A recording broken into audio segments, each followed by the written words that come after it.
You are listening to Something Rather Than Nothing. Creator and host, Ken Galante. Editor and producer, Peter Bauer. I also want to spread out a little bit more geographically as well. A lot of it, I'm in Oregon, but I'm from the East Coast. I'm from Rhode Island. And I lived in Madison and Milwaukee, Wisconsin for about 12 years.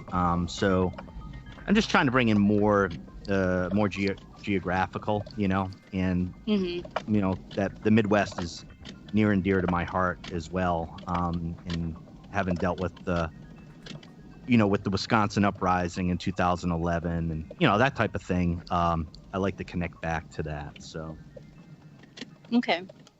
All right. Want to get into it? Yeah.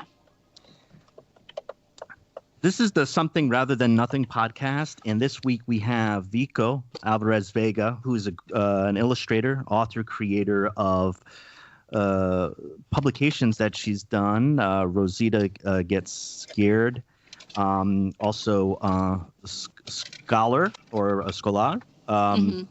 And she's also worked in the education arena. She's based in Chicago, on the south side of Chicago. And just wanted to welcome you, Vicko, to Something Rather Than Nothing. Yeah, thank you for having me, Ken. Yeah. The first question we ask guests is to kind of go back and ask what you were like as a young child. And were you always interested in art, or is it this type of it was a type of an activity that you picked up along the way? But what were you like as a young child? No, I was definitely always interested in art. I think I just wasn't sure where to take it, maybe. But when I was in middle school, I was actually in a visual art class. I was in band, orchestra, and choir all at the same time. So I've always been super interested in just exploring any sort of creation that I could get my hands on. Eventually the realities of academia hit you in the face, and you realize that, or people tell you rather, that you can't prioritize art as much because it's not as valuable as math or science or, any other subject that's considered a core subject. But yeah, I've definitely always just liked art in general. And I eventually just ended up gravitating towards visual art, painting and drawing around maybe college or so. But it was very much like a hobby. By the time college came around, I wasn't really prioritizing it at all. And I see that, at least, from some of your posts and within your work, that's been a struggle for you, is like kind of finding the space to do it, and to having kind of like it affirmed from the outside. If your art that you're creating is affirmed by others, it can kind of help propel you along, because you're saying, well, I'm not sure what I'm supposed to be doing, but everybody's telling me I'm supposed to be producing art. So, I'll do it. Tell me if I'm wrong. I mean, it feels to me like you've had to really kind of, when you've gone into that artistic process or prioritizing, you kind of had to do that on your own. Is that accurate? Yeah, and I try to weave this into my stories as much as possible, whether it's my personal stories or my comics. This idea, this lack of appreciation, essentially, for the arts. And that basically means nobody really shows you how to make a living off of it, for one.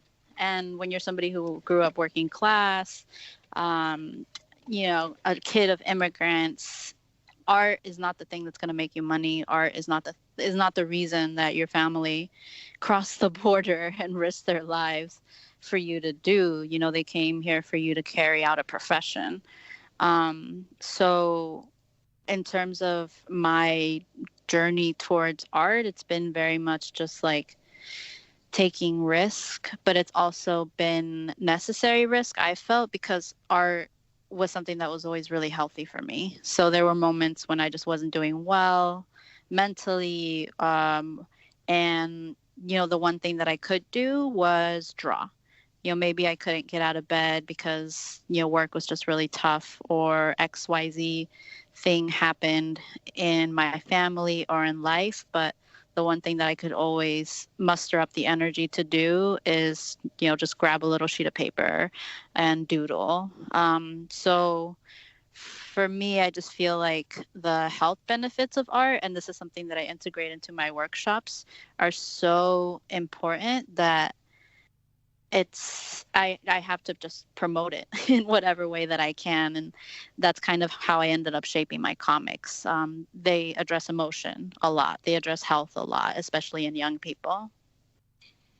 I noticed that in there, and I just want to just, you know, put a pin on that. I think it's in having read your work and seen it, I think what's so powerful to me is the emotions in it, right? And I know you're trying to connect with the reader, of trying to express that, whether it's within the drawings or with the words that you use. And I know you produce it in, you know, in Spanish, in English, if I'm correct. And, you know, just like the evocative aspect, I really think it's such a nice way to connect with the reader. But I really feel that as a reader, when the emotions come through.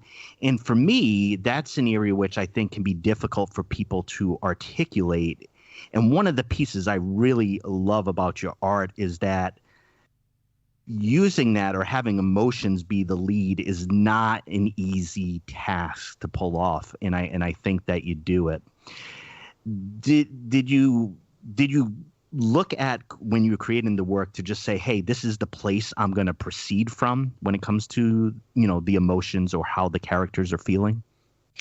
It was a bit of a process. So when I first started my comics, I was actually just, you know, recovering from just a lot of mental health issues. And I started drawing just my own stories, really, but through this character scholar that I created. You know, there's nothing that people know better than their own stories, right? So it was just the easiest thing for me to pull out of my brain and put onto paper. So it was personally therapeutic for me. And then once I started developing the character scholar and I gave her friends, this was around the time when I was actually in graduate school to be a teacher. And I took a class specifically on social and emotional learning, which I had never heard about before. And it was actually that class that really helped me like refine my language and refine the goal of my comics. It really helped me figure out, how can I make something that's not just me, an adult, creating something that I think young people will like, but create something that will actually resonate, something that they will actually remember and can apply to their lives. And that's how Rosita Gets Scared came about. The comic zine about Rosita, a young undocumented little girl who's learning what it means to be undocumented, is learning about deportations, these really heavy topics that are just a part of her life. But yeah, and I think your work's important. That's another draw for me. And I know in your work that you know, Chicago's important to you, and you know, I sometimes ask guests about like the physical locations, you know, that they create and how that impacts what you're creating. But what does Chicago mean to you, and how does it impact the art that you create? Man, I feel like there's bits of Chicago in everything that I make, even though my stories are actually about me growing up in Texas sometimes. But the zine Rosita Gets Scared, for example, was created for a group here called Organized Communities Against Deportation. I had actually been talking to some of them about creating material that was informative, but for younger audiences. You know, they have plenty of Know Your Rights material and things like that, but it's for adults for the most part. So the language is obviously different. And they just didn't have much for young people, but young people are everywhere. You know, the parents who are fighting their deportation cases come with their children. Even whether it's a legal office or whether it's an organizing meeting, there's kids around. So the whole idea was to create something that could educate them on what was going on around them instead of leaving them in the dark, instead of sort of just letting them sit on the side.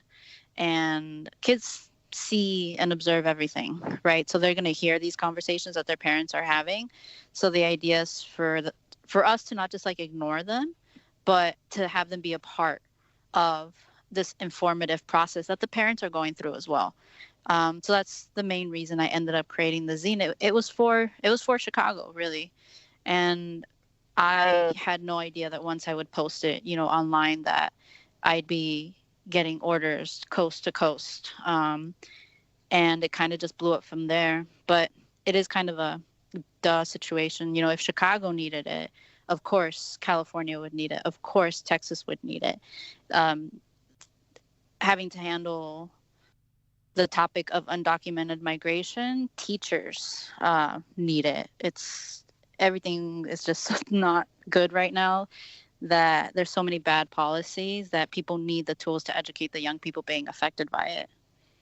Yeah, and you bring up teachers and the education system. As I mentioned, I work out in Oregon with teachers, and I've worked with teachers and support staff for 20 years, and it's really a complicated dynamic, because teachers in some areas, in some they have the opportunity to be more overt activists, or take advantage of the opportunity, or push to become more activist. And then teachers come from the same population as everybody else. They can also be in the way or need education around these issues. And the changing demographics of the public school system over the past 10 to 20 years, it really creates a lot of challenges within that system. One of the things I'm hopeful about is I do see a lot of education. I do see a lot of resources, at least where I am, towards teachers and support staff to learn things about the social emotional learning and learning about where their students come from. Mm-hmm. You're in Chicago, and Chicago's heating up again when it comes to labor resistance. And potential teacher strike in Chicago's been in the news, when in the past fighting the austerity policy of Rahm Emanuel, that horrific politician for a certain amount of time that you had there. Yeah. And so are you in a position to give us a little bit of a vibe of how things feel when it comes to that, that struggle, or what you see around the city with regards to Chicago teachers? Yeah, I mean, Chicago is a union town, just like the chant goes, and Chicago's a super political city. There's a lot of people in the city who will say, like, Chicago's got Chicago, like, we got each other. We're this like really big city in the Midwest that sometimes feels like a small town, because we all function within the parameters of this city. So when it comes to politics, whether you're involved or not, you know about it. Whether you're involved in politics or not, you know that the teachers are going on strike. And what's happening right now is the CTU has really set a high bar for activism, especially labor activism in the city, because their issues go beyond a union contract. Their issues go beyond salary and benefits. They do a really good job pushing for smaller class sizes, pushing for more nurses in schools, librarians, these things that don't just involve self-interest, and it really is for the community. And what the union that supports the staff at CPS, so janitors, bus aides, and other folks who actually assist a lot of special education students, what that union has done is essentially come together with the CTU for the first time in years. And they are really just growing each other's strengths. They're growing the strike numbers. The CTU is notorious for going on strike, and with SEIU and the support staff coming in, it's becoming a much bigger story, I think, because it's not just about the teachers now. Now we're addressing the entire ecosystem of the schools in Chicago. So it's pretty cool to watch. It's yeah. I'm sorry. Go ahead. Yeah. I mean, it's so exciting to see. And what you mentioned about that growing solidarity with the employee groups. I think that the style of bargaining taken into account, the needs of the community, the needs of students, in building those larger coalitions, which make efforts like this and long-term, growth and militancy of the labor movement really inspiring to see. So, do you see this building up even more because of that partnership that you're seeing? You've seen just this might look different in its scope. And also the maturity of the relationship with the community. I don't want to assume this, but I've seen it as an authentic connection. It's not perfect. That's not my point, but an authentic connection with the needs of the community. And do you see it in a similar fashion? The teachers union and teachers connected to the community? Yeah, definitely. And it feels like it's in large part because they've promoted the leadership of a lot of teachers who are from the community, right? Their own children go to CPS schools. So you sort of inevitably involve the community when they live and work within the same, few blocks of the school. And with the inclusion of the support staff, I think that's super interesting because it's also opening people's eyes to members of the working class that aren't considered quote unquote professional. So custodians, for example, and it's really, I think that it's pushing teachers to also be, more inclusive of the staff, and it's pushing the staff to really understand what they have in common with the teachers. So that's also been really cool to see. Since I was working for SEIU 73, I was able to see some of those conversations, and it was just cool to see it all come together. Yeah, I work with a group of 9 unions in the region outside of Salem, Oregon, and I found it to be a blessing that I represent about 1,000 members who are teachers, and I also represent 1,000 members who would be called, classified support workers, education support professionals. So one of the things I love about my work is that I'm able to work with both of those groups instead of operating in a very clumsy fashion that does not build power by treating everything differently. And it's a journey for a lot of folks to connect as workers within, a professional, the professional atmosphere. But when it happens, I just see what workers are able to do. Mm-hmm. I want to go back to about your creative process, and it sounded to me when you were describing, the question is why do you create? And what I heard from you, it sounded like, you had certain needs, like for yourself, where you're like, this is something I'm going to do. It's going to make me feel better. I'm dealing with a lot. This is like, I don't know, sometimes it feels like breathing as an artist, like this is what I'm going to do. But also, I think you're responding to, kind of external realities and political realities that have been foisted upon us and that we're dealing with in the political climate. So I do want to ask you the question directly. Why do you create the art that you create?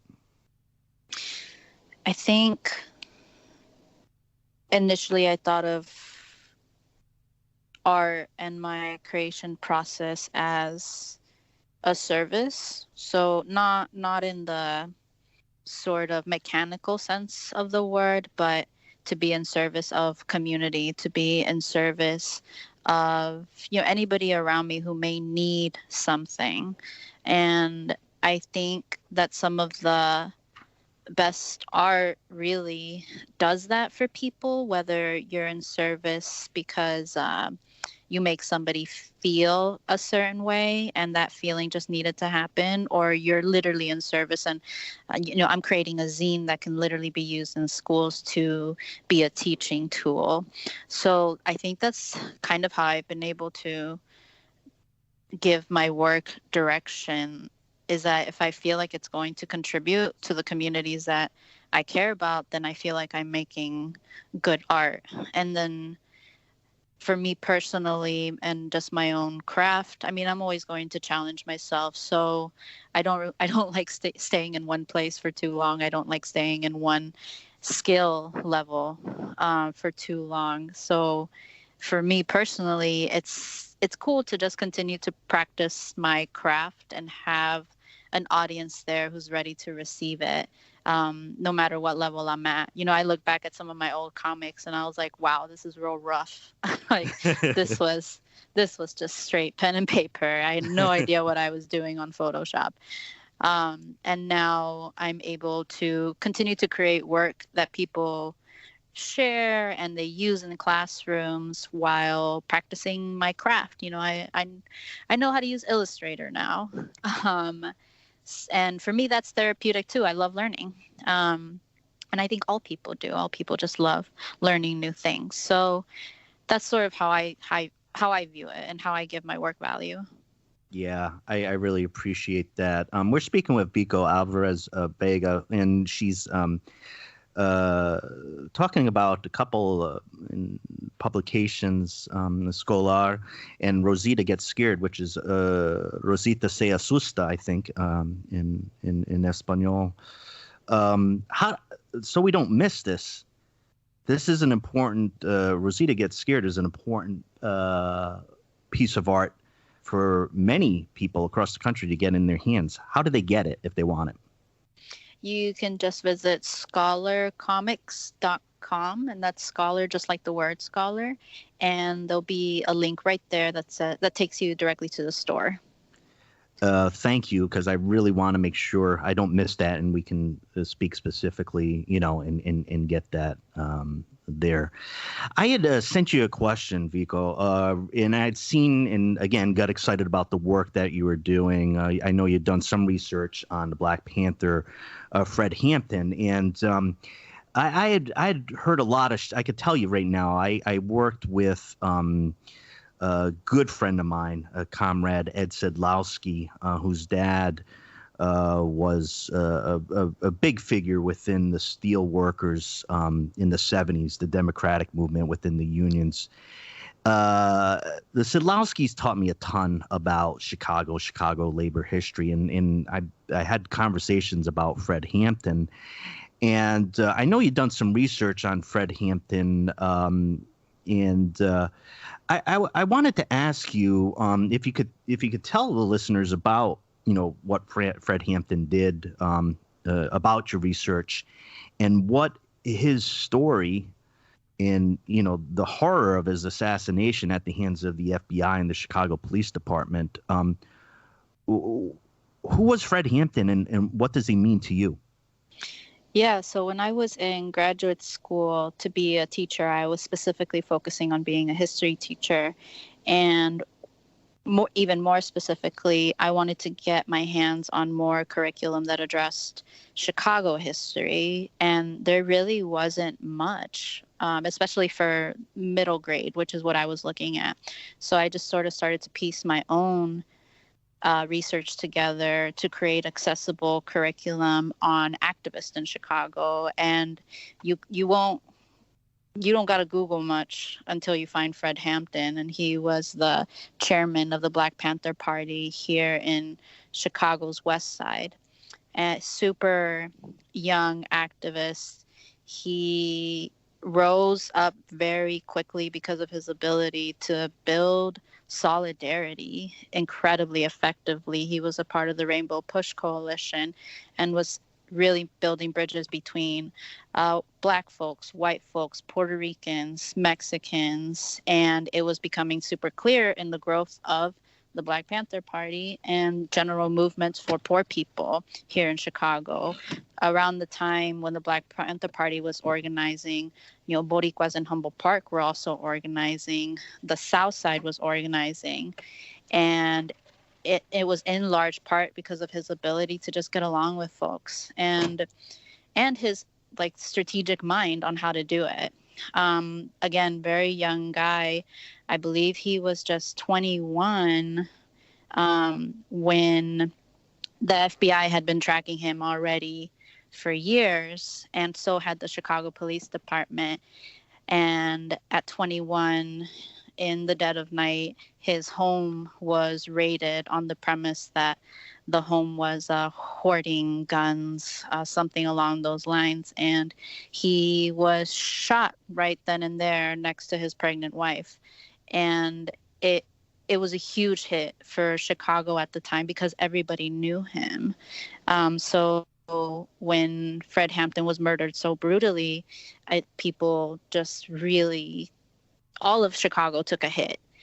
And what then happened after that was, of course, the Chicago PD and the FBI did anything possible to try to erase his memory. To this day, actually, you'll occasionally hear, folks maybe trying to start an initiative to rename a street after Fred Hampton, and you'll hear the Chicago PD protest in City Hall. It's very interesting. So for me, he just I always love, a lot of my work revolves around trying to figure out how to build bridges, trying to figure out how to communicate, how to tell stories across communities. So he just really stuck out to me when I was doing the research, and the fact that his history was being erased stuck out to me, which kind of just encouraged me to continue to put his name out there and lift up his story and his impact on Chicago.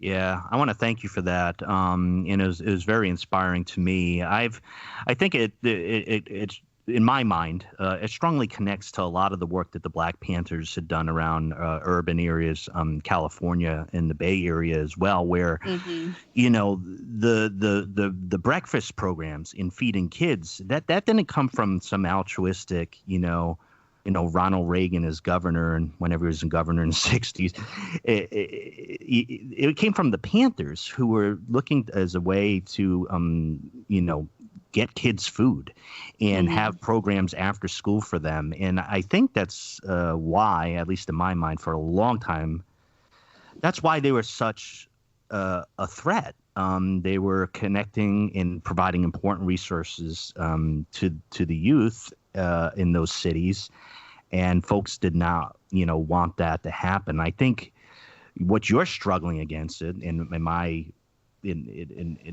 when I've looked at these stories, is, a desire to erase that history. That these folks were fighting for the people, and that the ideas of the school lunch program and et cetera has its genesis in the work that they were doing.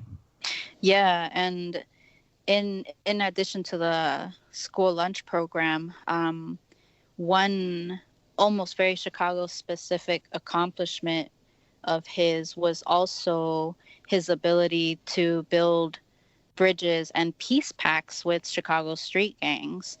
And I think that was also a big tipping point when, the FBI and CPD labeled him a major threat.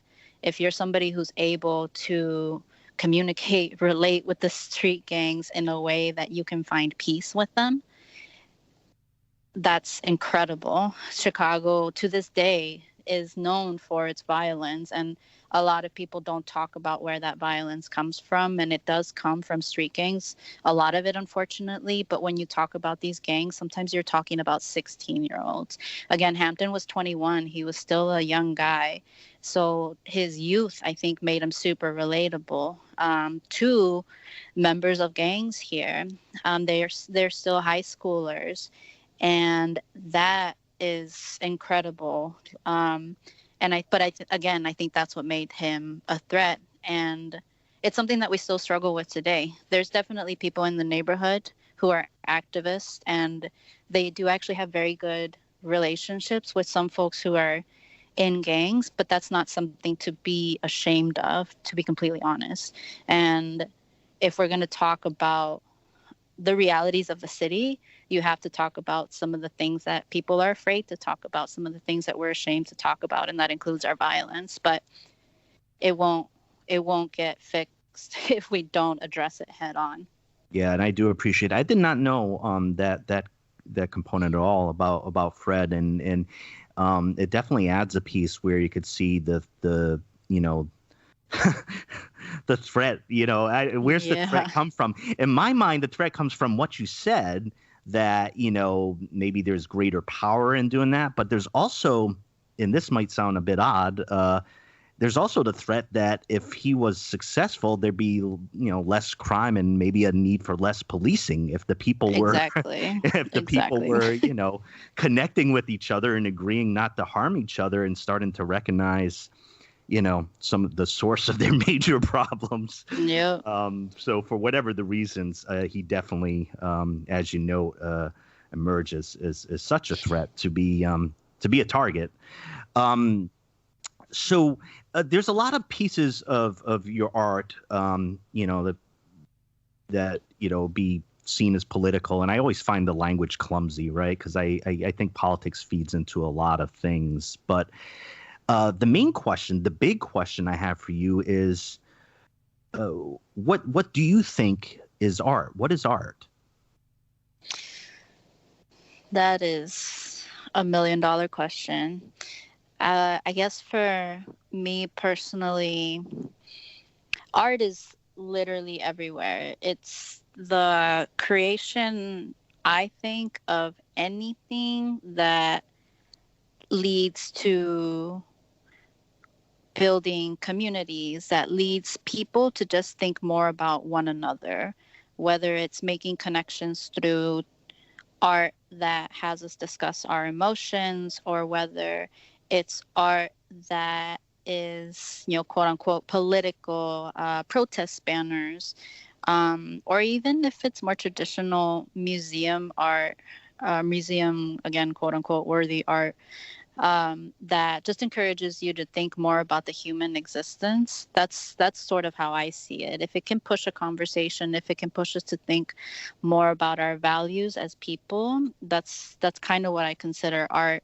And I mean, the reason I say art is everywhere is because literally I think it's everywhere. So, you know, a professor bringing together their discussion topics for the day is a form of art. You're weaving together conversations with your students. Math is a form of art. Like, math is actually very heavily rooted in natural processes across nature. I was a math GED teacher for a while, so I kind of nerded out on how patterns in leaves are actually the ways in which some mathematicians came to famous formulas, etc. But again, this is all like humans just observing the world around them and their existence. So that's kind of how I view it. And that's why sometimes when I do my own art, you know, I do comics for kids, but I'm also doing these illustrations about Fred Hampton. I have worked as a teacher, but I've also been a union organizer. I definitely, you know, will have people who are kind of like, you need to focus yourself. And I'm just like, why? Like, this is all just a part of me exploring as much of my surroundings as I can, and I love it. Like, I loved being a math GED teacher. I love being a comic teacher. I love music. My partner's a musician, and we also, just to throw another thing that I do, we throw these parties here in Chicago that really revolve around how to use nightlife as a communal space, not just a space where you go and drink with your friends. Have it mean something more. Have it actually build communities and neighborhoods. And I think that, I mean, I highly encourage people to try whatever it is that they want to try. And I think art is actually one of the best ways to do that. There's so many different tools that you could dig into. It's kind of like, why not? Yeah, there's so much in your answer there, and it's really inspiring. I think that the experience of art, one of my approaches is to really tell other artists like how it impacts me, and that it is really good, and that it did change my day. I think a lot of your artwork does that for me, and is really inspiring. I've seen that you have an active component where you look to encourage younger kids, younger artists, mini artists to create. Do you view it as a duty that you're an artist to, I don't know, create other artists with your time? Do you see that as a duty, or where's that come from? In a way, like, I definitely think that all adults have a duty to support young people at any point in time, whether you have children or not.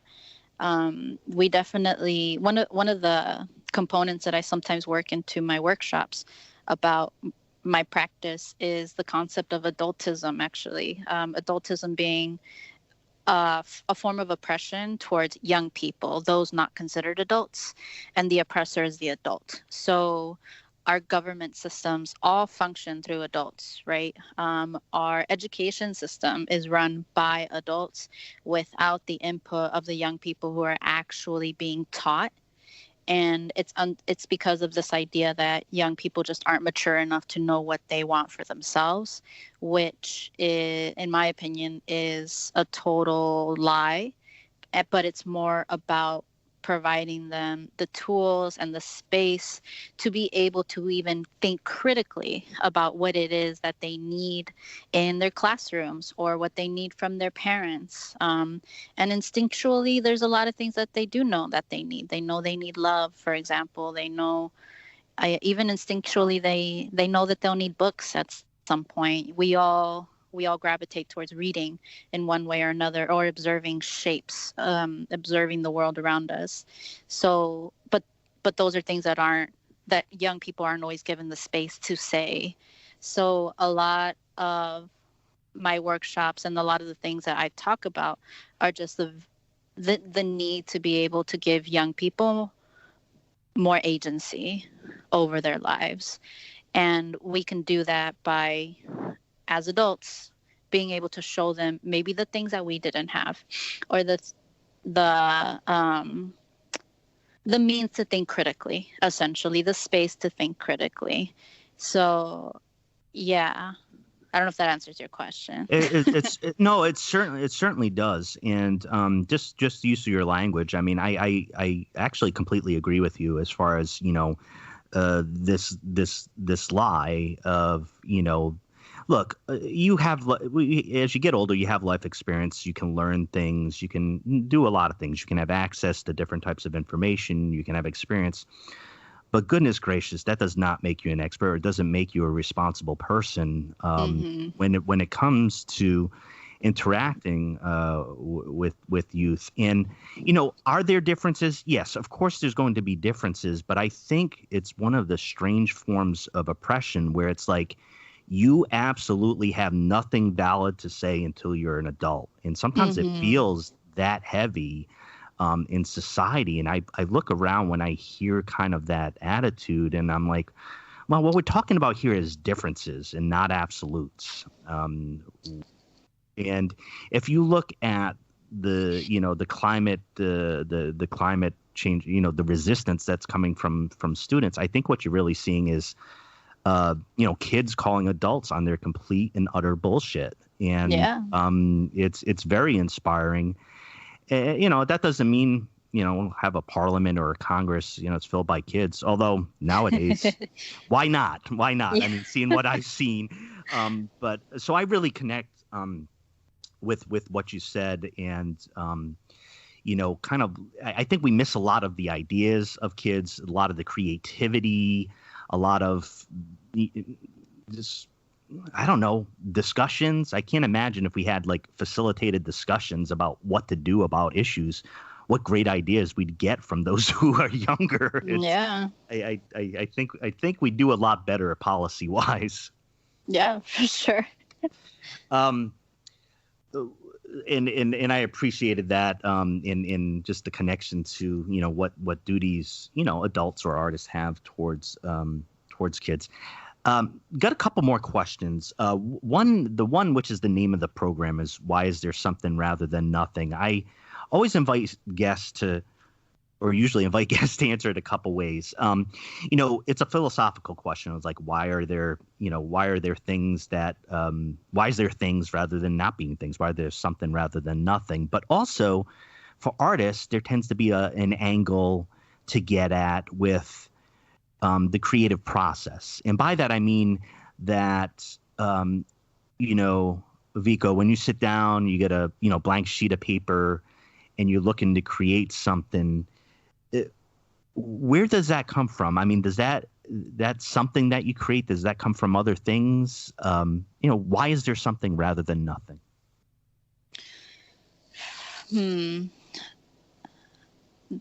I feel like every artist probably has their moment of writer's block, their moment where they do see that white sheet of paper and they're like, oh snap, there is nothing.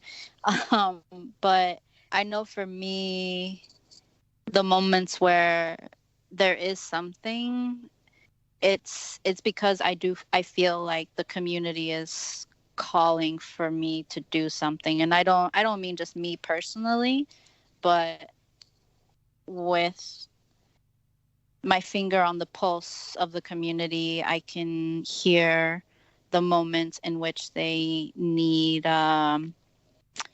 more representation of little brown girls, the moments in which they need to hear about more Chicago activist icons, the moments when we just need a certain message delivered to us. And unfortunately, because of the current administration, those moments just seem to be more frequent because it feels like so much is being taken from us.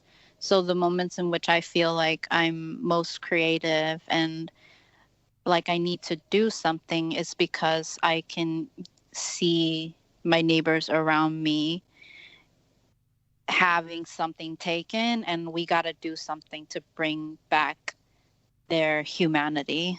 And if that's going to happen through art and illustration, whether it's going to happen through comic books or music, then I'm more than happy to see what that something is that I can contribute.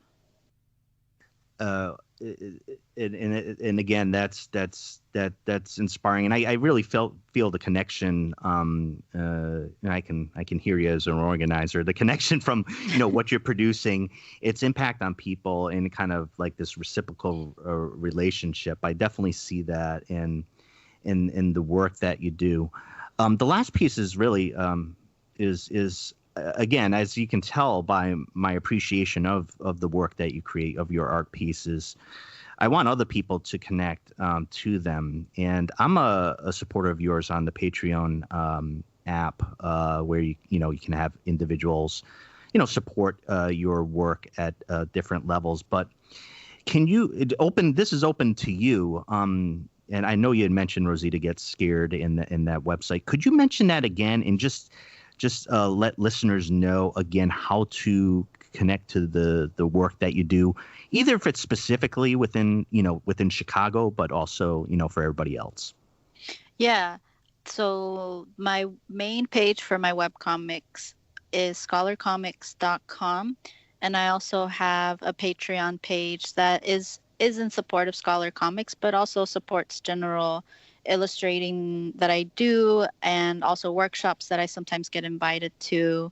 It helps me buy tools. Sometimes it helps me buy flights to get to the universities that I go to. And that link to the Patreon is just patreon.com/Vicko Alvarez, Vicko Alvarez. Otherwise, I post a lot on Instagram, so you can also follow me on Instagram at Lavicko, Lavicko. Yeah, and I really appreciate a lot of the work that you share there. I look forward to it. I had seen an illustration you'd done of Fred Hampton and maybe a quote that was right with it. And again, very, very inspiring very powerful work, and for me, very necessary. And your connection to the education process, and advocating for vulnerable humans and young humans facing horrors of deportation, or just the feeling and the emotions that you express of being scared, to help them out with that is such a wonderful thing. And that's why I really want the listeners to be able to experience and connect to really the resources, the art resources that you share. Vicko, it's been a great pleasure to talk to you, and to actually learn a lot from you, and learn about you in your process. But really, a lot of what you had to say, just learning for me about history and about the artistic process, and that's why I like these conversations, because it kind of propels us to interact in a different way, and for me, helps build a larger movement, being art, political, education wise. But I do want to thank you deeply for spending your time, and I very much look forward to your work in the future. Yeah, thank you for having me. I super appreciate the conversation. It gives me a little bit of perspective on just how much I've done. It's good to talk about it. If you talk for a little while, then you're like, well, I've done a few things, right? Yeah. Thanks again, Vicko. And again, it's been a great pleasure. Have a great evening. All right. Thank you. You too.